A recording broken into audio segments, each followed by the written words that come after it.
سورۃ البقرہ کی آیت نمبر 163۔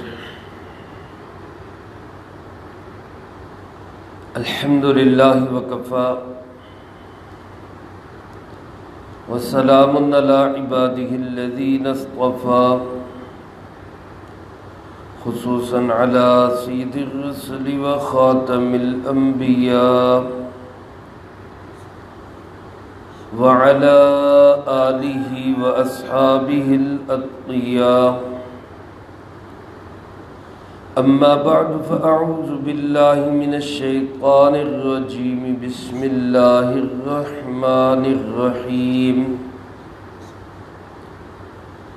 وَإِلَٰهُكُمْ إِلَٰهٌ وَاحِدٌ لا الہ الا هو الرحمن الرحیم۔ وَإِلَٰهُكُمْ إِلَٰهٌ واحد،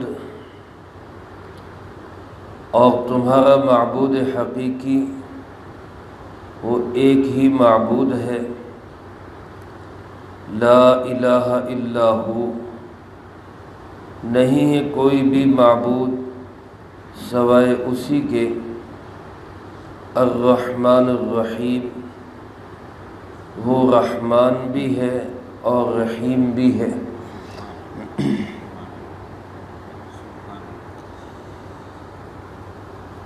اس سے پہلی آیت مبارکہ میں اللہ رب العالمین نے ان لوگوں کو متنبہ کیا جو جناب محمد کریم صلی اللہ علیہ وآلہ وسلم کی مخالفت کرتے ہیں، آپ کو حق جاننے کے باوجود حق کا اظہار نہیں کرتے بلکہ اس کو چھپاتے ہیں۔ ایسے لوگوں کے متعلق اللہ رب العالمین نے ارشاد فرمایا کہ ان پر اللہ کی بھی لعنت اور لعنت کرنے والوں کی بھی لعنت ہے جو دین حق کو چھپاتے ہیں۔ اب اس لعنت سے بچنے کا راستہ کیا ہے؟ اس آیت مبارکہ میں وہ راستہ بتایا ہے۔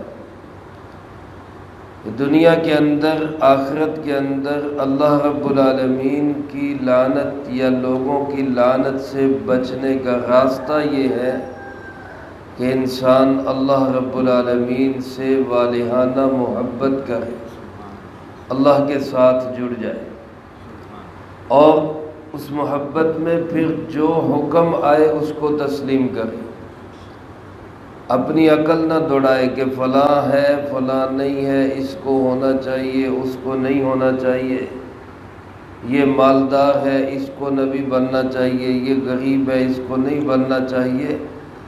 اپنی عقلی گھوڑے دوڑانے کی بجائے اللہ رب العالمین سے والہانہ محبت ہو۔ علماء نے لکھا ہے الہکم، اس الہ کے لفظ کے اندر یہی محبت اور اپنائیت ہے۔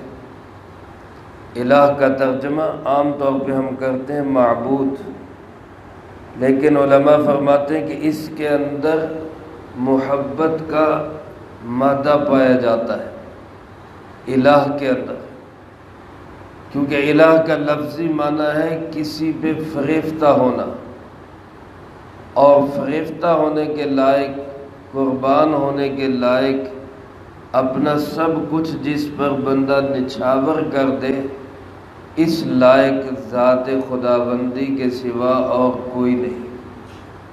اللہ ہی ہے جس پہ انسان اپنا تن من دھن سب کچھ لٹا دے۔ بعض علماء کرام رحمہم اللہ نے لکھا ہے کہ الہ کے اندر محبت کا معنی اور مفہوم ہے۔ ہمارے بزرگوں میں ایک بزرگ گزرے، حضرت مولانا شاہ فضل الرحمان گنج مراد آباد کے، حضرت حکیم الامت مولانا اشرف علی تھانوی رحمۃ اللہ علیہ کے بھی شیوخ میں سے ہیں۔ یہ فرماتے ہیں کہ اس کا ترجمہ، الہ کا ترجمہ ہے منمونا، منمونا یعنی جس میں پیار اور محبت اور چاہت کے القابات پائے جاتے ہیں، جذبات پائے جاتے ہیں۔ اللہ رب العالمین سے صرف حاکمانہ تعلق نہ ہو، خالق اور مخلوق کا تعلق نہ ہو، مالک اور مملوک کا تعلق نہ ہو، بلکہ اللہ رب العالمین سے محب اور محبوب کا تعلق۔ ہم اللہ پاک سے محبت کرنے والے، اللہ ہمارے محبوب ہیں، اللہ ہمارے پیارے ہیں۔ تو الہکم تمہاری محبتوں کے لائق، تمہاری چاہتوں کے لائق، تمہاری نظر و نیاز، تمہاری عبادتوں کے لائق الہ واحد، وہ ایک ہی معبود ہے۔ علماء نے لکھا ہے کہ واحد کے مفہوم کے اندر توحید ہے، اور توحید کی تمام تر شکلیں صورتیں اگر کسی ذات میں ہے تو وہ اللہ رب العالمین ہے، کیونکہ اللہ پاک کی ایک ایسی ذات ہے کہ جس جیسا کوئی نہیں، جس کی نظیر کوئی نہیں، جس کی مثال کوئی نہیں، جس کی شبیہ کوئی نہیں، لا ند لہ ولا نظیر لہ ولا شریک لہ۔ اللہ وہ واحد ذات ہے، وہ واحد ذات ہے جس جیسا کوئی نہیں، لیس کمثلہ شیء، اس جیسا کوئی ہے ہی نہیں۔ اپنے اس یکتائی کے اندر واحد ذات اللہ کی ذات ہے۔ اور دوسرا، اللہ رب العالمین وہ واحد ذات ہے جو اجزاء سے پاک ہے، باقی جتنی چیزیں ہیں سب جوڑ کے بنی ہوئی ہیں، کسی نہ کسی چیز کو ملا کے اس کو بنایا۔ انسان کی مادہ تخلیق میں آگ، پانی، مٹی، ہوا، چار چیزیں جمع ہیں، پھر انسان بنا۔ اسی طرح باقی مخلوقات، لیکن واحد اللہ رب العالمین کی ذات ہے جو اجزاء سے، حصوں سے پاک ہے، اکیلا ہے، مکمل اکیلا ہے۔ اور علماء نے لکھا ہے واحد کا مطلب یہ کہ وہی ایسی ذات ہے کہ جس کا کوئی نہیں، یعنی نہ بیٹا، نہ بیٹی، نہ بیوی، نہ بچے، نہ ماں باپ، وہ اکیلا ہے، وہ واحد ہے، اس جیسا ہے ہی کوئی نہیں۔ تو اس لیے وہ اکیلی ذات، دنیا کے اندر ہر ایک کے کوئی نہ کوئی عزیز رشتہ دار، ماں باپ، اولاد، آگے اس کی نسل، اللہ وہ ہے جو ابتدا سے ہے، ابتدا سے بھی پاک ہے اور انتہا سے بھی پاک ہے، ازل سے ہے اور ابد تک ہے، وہ واحد ذات ہے۔ تو توحید کے جتنے پہلو ہیں سارے پہلو موجود ہیں کس ذات خداوندی میں؟ صرف اللہ رب العالمین کے۔ اس لیے فرمایا الہکم الہ واحد، وہ تمہارا محبوب، وہ تمہارا معبود، وہ تمہارا مسجود، وہ صرف ایک ہی ہے۔ اور اللہ وہ واحد ذات ہے، جب کچھ نہیں تھا تو تب وہ تھا، اور جب کچھ نہیں ہوگا تو تب بھی وہ ہوگا۔ اس لحاظ سے بھی وہ کیا ہے؟ واحد ہے، اور کوئی ایسا نہیں۔ تو فرمایا کہ توحید کے تمام پہلوؤں کو جامع ذات کون ہے؟ اللہ رب العالمین۔ اس لیے فرمایا الہکم الہ واحد، تمہارا وہ معبود، حقیقی برحق معبود وہ ایک ہی ہے، لا الہ الا ہو، اس کے سوا کوئی نہیں، اس کے سوا کوئی معبود نہیں۔ اس الہ کے مفہوم کے اندر علماء نے لکھا ہے کہ ہمارے تمام مسائل کا حل صرف کس کے پاس ہے؟ اللہ رب العالمین، صرف اللہ کے پاس۔ اللہ کے سوا کسی کے پاس ہمارے کسی مسئلے کا کوئی حل نہیں۔ اسی کو ہم کہتے ہیں اللہ سے سب کچھ ہونے کا یقین، اور اللہ کے حکم کے بغیر، ارادے کے بغیر کسی سے کچھ نہ ہونے کا یقین۔ یہ ہمارے دلوں کے اندر آ جائے، ہمارے دل کا یقین بن جائے کہ میرا ہر مسئلہ حل ہوگا صرف کس سے؟ اور پھر دعا مانگے بھی تو صرف کس سے دعا مانگے؟ اللہ پاک۔ ایک وہی اللہ ہے جس سے مانگ کر انسان ذلیل نہیں ہوتا۔ دنیا میں کسی سے بھی انسان سوال کرے آنکھیں نظریں نیچی ہو جاتی ہیں، ایک طرح کا ایک اندر ذلت اور رسوائی کا ایک عجیب سا احساس پیدا ہوتا ہے کہ میں کس سے مانگ رہا ہوں، لیکن اللہ سے مانگ کر انسان کبھی ذلیل نہیں ہوتا۔ وہ ذات ایسی ذات ہے کہ جس سے مانگنے والا بھی عزت والا بنتا ہے، اور عزتیں اس کو ملتی ہیں جو اللہ کا منگتا بنتا ہے۔ اللہ ہمیں اپنے در کا منگتا اور بھکاری بنائے۔ تو دل دماغ میں یہ بات بٹھا کر کہ میرے مسئلے صرف کس نے حل کرنے؟ اللہ، اور اللہ پاک سے باتیں کی جائیں، مناجات کی جائے۔ میرے محترم دوستو، جناب محمد کریم صلی اللہ علیہ وسلم کی دعاؤں کو اگر ہم پڑھیں تو ان دعاؤں میں ہمیں مناجات ملتی۔ اب طائف کا واقعہ جب ہم پڑھتے ہیں تو طائف کے واقعہ کے اندر آپ صلی اللہ علیہ وسلم نے جب دعا کی ہے تو وہ دعا کیا ہے؟ اس دعا کے اندر مناجات ہے، اللہم الیک اشکو ضعف قوتی وقلت حیلتی وہوانی علی الناس۔ اے اللہ، میں تیرے سامنے ہی اپنی یہ بات رکھتا ہوں کہ میرے اندر کمزوری ہے، میں لوگوں کے اندر کمزور ہوں۔ یہ مناجات ہے، یعنی اللہ پاک سے ایسی درد بھری باتیں کہ میرے ساتھ یہ مسئلہ، اللہ میرے ساتھ یہ مسئلہ، یہ مناجات اللہ پاک سے کی جائے جس طرح کوئی محبت کرنے والا اپنے محبوب کو اپنے دکھڑے سناتا ہے۔ ایسے اللہ رب العالمین وہ محبتوں کے لائق ہے، تنہائی میں بیٹھ کے اللہ سے باتیں کی جائیں۔ آج صرف اتنا نہیں کہ ہم اللہ کو جو ہے نا وہ عجیب سا خوف زدہ کر کے کہ اللہ سے ڈرو ڈرو ڈرو، ٹھیک ہے یہ بھی قرآن کریم میں بتایا گیا، لیکن اصل یہ ہے کہ ہم اللہ سے محبت کریں۔ جب کسی سے محبت ہوتی ہے پھر اس پہ جان دینا، اس پہ مال لگانا، اس پہ صلاحیتیں لگانا آسان ہو جاتا ہے، اس کے لیے سب کچھ چھوڑنا آسان ہو جاتا ہے۔ دنیا کے اندر ہم دیکھتے ہیں جھوٹی محبتوں میں انسان سب کچھ بھول جاتے ہیں، تو سچی محبت، سچا عشق، حقیقی محبت کے لائق تو اللہ کی ذات ہے۔ پھر فرمایا الرحمن الرحیم، اس کی صفات یہ ہے وہ رحمان بھی ہے وہ رحیم بھی ہے۔ حضرت شاہ عبدالعزیز رحمۃ اللہ علیہ نے بڑا خوبصورت ان دونوں صفات کے اندر ایک فرق بیان کیا۔ فرماتے رحمان وہ ذات ہے جو بن مانگے دے، اور رحیم وہ ذات ہے جو مانگنے پر عطا کرے۔ اللہ کے اندر دونوں صفات ہیں۔ ہم نے آنکھیں مانگی نہیں، اللہ نے ہمیں دے دی۔ ہم نے کان مانگے نہیں، اللہ نے ہماری کانوں میں سماعت رکھ دی۔ ہم نے زبان مانگی نہیں، اللہ نے قوت گویائی عطا فرما دی۔ ہم نے پورا جسم وجود اللہ سے مانگا نہیں، اللہ نے دے دیا۔ ہم نے ماں باپ اللہ سے مانگے نہیں، اللہ نے ہمیں دے دیے۔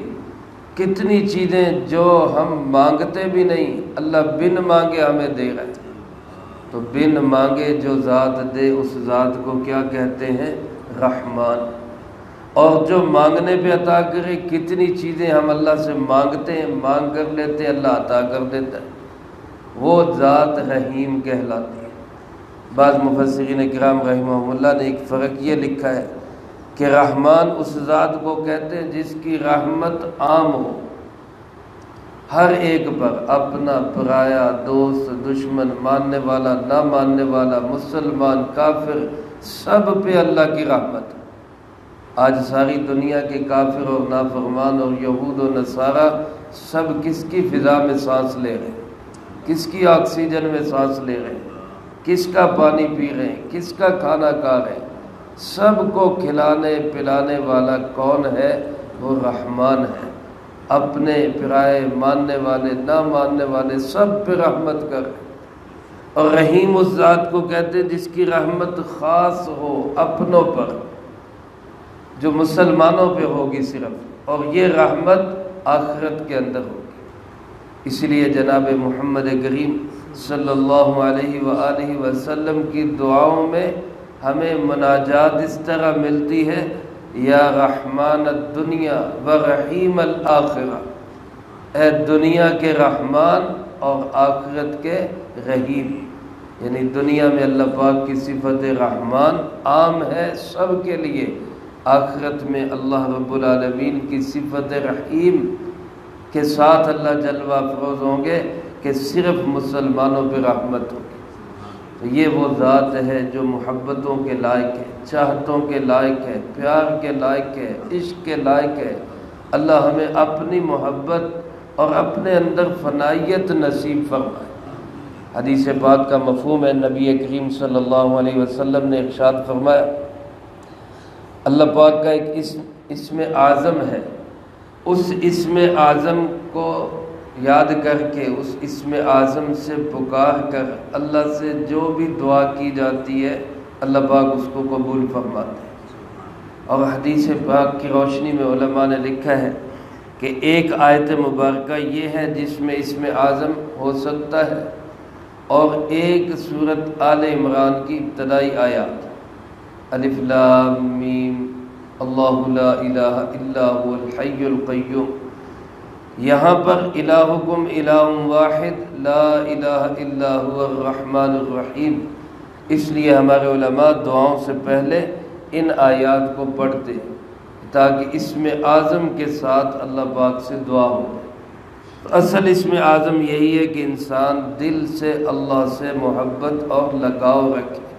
اللہ مجھے آپ کو سب کو یہ نصیب فرمائے، جو کہا سنا اس کو زندگی میں لا کے دوسروں تک پہنچانے کی توفیق عطا فرمائے۔ اللہم انت السلام و منک السلام، تبارکت ربنا و تعالیت یا ذا الجلال والاکرام۔ اللہم اعنا علی ذکرک و شکرک و حسن عبادتک۔ اللہم احسن عاقبتنا فی الامور کلہا واجرنا من خزی الدنیا وعذاب الآخرہ۔ اللہم باقیتا کباقیت الولید، اللہم استر عوراتنا وآمن روعاتنا۔ اللہم انا نجعلک فی نحورہم ونعوذ بک من شرورہم۔ اللہم اکفنا بحلالک عن حرامک واغننا بفضلک عمن سواک۔ اللہم اکفنا کل مہم من حیث شئت ومن این شئت۔ رب اغفر وارحم وانت خیر الراحمین۔ رب ارحمہما کما ربیانی صغیرا۔ اے مولا کریم، یا اللہ پاک، اس پورے ہفتے میں جتنا درس قرآن ہوا، ان احباب نے جو جو اعمال کیے، طلبہ عزیز طالبات نے جو پڑھائی کی، اللہ اس سب کو اپنی بارگاہ میں قبول فرما۔ اے مولا کریم، یا اللہ پاک، ان مقبول اعمال کا اجر و ثواب ہمارے پیارے آقا جناب محمد کریم خاتم النبیین صلی اللہ علیہ وآلہ وسلم کو پہنچا۔ آپ علیہ السلام کو ہم سب کی طرف سے بہترین جزائے خیر نصیب فرما۔ آپ کے توسل سے تمام انبیاء، تمام صحابہ، تمام اہل بیت، ازواج مطہرات، بنات اطہار، نبی پاک صلی اللہ علیہ وسلم کی امت کے وہ تمام لوگ جو اس دنیا سے جا چکے، جو موجود ہیں، جو قیامت تک آئیں گے، اللہ سب کو اس کا اجر و ثواب نصیب فرما۔ بالخصوص حاضرین مجلس اور سامعین درس، اللہ پاک ان کے جو عزیز و اقارب، رشتہ دار، دوست، احباب، اساتذہ، مشائخ، والدین اس دنیا سے جا چکے، اللہ ان سب کو اس کا اجر و ثواب نصیب فرما۔ خاص طور پہ ہمارے محترم حاجی انور گوندل صاحب کے والد محترم کو اس کا ثواب پہنچا۔ ہمارے بھائی یوسف صاحب کی عزیز کزن ان کے وہ دنیا سے چلے گئے، اللہ ان کو اس کا اجر و ثواب نصیب فرما۔ اے ارحم الراحمین، ہمارے بھائی اسرار صاحب گزشتہ دنوں آپ کے پاس پہنچے، اللہ ان کو اس کا اجر و ثواب نصیب فرما۔ اور جتنے مرحومین ہیں اللہ ان دنوں میں آپ کے پاس پہنچے، اللہ سب کو اس کا اجر و ثواب نصیب فرما۔ تمام مرحومین کی قبور کو جنت کا باغ بنا، سب کے درجات کو بلند فرما، سیئات کو حسنات سے تبدیل فرما، کروٹ کروٹ چین سکون اطمینان نصیب فرما، اگلی تمام منزلیں سب کے لیے آسان فرما۔ ہم میں سے ہر ایک کو اپنے اپنے وقت پہ اچھی موت نصیب فرما، بری موت اور اس کے اسباب سے بھی اللہ ہماری حفاظت فرما، عزت کی زندگی، شہادت کی موت نصیب فرما، اسلام والی زندگی، ایمان والی موت نصیب فرما، اللہ اپنے محبوب کے دیار میں دفن ہونا نصیب فرما۔ اے مولا کریم، جتنے بھائیوں بزرگ